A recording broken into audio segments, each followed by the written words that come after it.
আর বলিস না, গ্রামতে একটা লোক আসছিল, আসে কিছু টাকা পয়সার প্রয়োজন, সাহায্য চাচ্ছে, কিছু টাকা দিয়ে দিছি। হাসান, এলে হ্যাঁ, তোমার আব্বা। কি হয়? আব্বা, ইনি আমার গ্রামের প্রতিবেশী।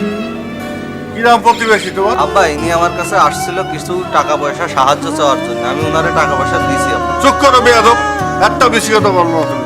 এনার সাথে যখন তোমার সাথে কথা হয়েছে তখন পাশ থেকে সব আমি শুনেছি। যে ভাই তোমার ছোটবেলার থেকে মানুষ করেছে সেই ভাই যে তুমি অস্বীকার করতেছ, তোমার মতো ছেলের সঙ্গে আমার মেয়ে দেবো না। না না, এটা করবেন না। আমি আপনার পায়ে পড়ি। না না না না না, ভাই বলবেন কেন? আমি আমার ভাইয়ের জন্য সব কিছু করতে পারি। আমি এখান থেকে চলে যাচ্ছি, আমি আর কোনোদিন আসবো না।